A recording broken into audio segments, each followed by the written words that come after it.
ఇన్ని ఘోరాలు జరుగుతుంటే, ఇన్ని నేరాలు జరుగుతుంటే, సేవలో సంఘములో ఇంత అక్రమం జరుగుతుంటే,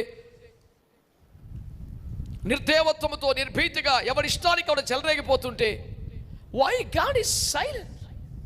ఎందుకు దేవుడు మౌనంగా ఉన్నాడు? అసలు ఆయన ఏం చేస్తున్నాడు అనే ప్రశ్నలు అందరికీ ఉంటాయి. నాకు కూడా ప్రశ్న ఉండి ఓ దినం దేవుని సన్నిధిలో దుఃఖపడుతున్నప్పుడు ప్రభు ఈ వాక్యం ద్వారా నాతో మాట్లాడారు.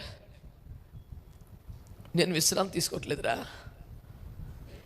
నేను అగ్ని జ్వాలను తయారు చేస్తున్నాను, వాయువులను తయారు చేస్తున్నాను.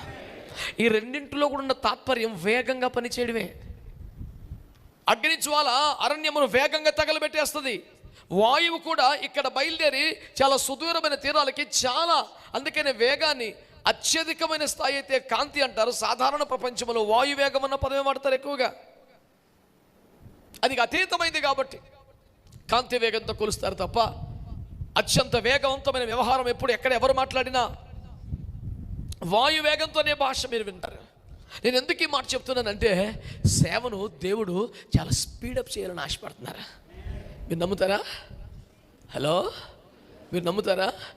గత 2000 సంవత్సరాలుగా జరిగిన సేవ కంటే ప్రభు రాకడ లోపు మిగిలిన కొద్ది సమయంలో జరగబోయే సేవను దేవుడు చాలా వేగవంతంగా చేయాలని ఆశపడుతున్నాడు. వేగముగా ఆత్మలు రక్షించబడేలా ఏర్పాట్లు చేయబోతున్నాడు. వేగముగా సంఘాలు కట్టబడేలా చేయబోతున్నాడు. తక్కువ కాలములో ఎక్కువ సేవ పంట కోసేలా ప్రభు కార్యాలు చేస్తున్నాడు. అన్నతి కాలములోనే బీభత్సమైన సేవ చేయడానికి ఒక వాయువు లాంటి సేవకులని, అగ్ని జ్వాల వంటి సేవకులని దేవుడు తయారు చేస్తున్నాడని వాక్యంలో ఉంది. God is making people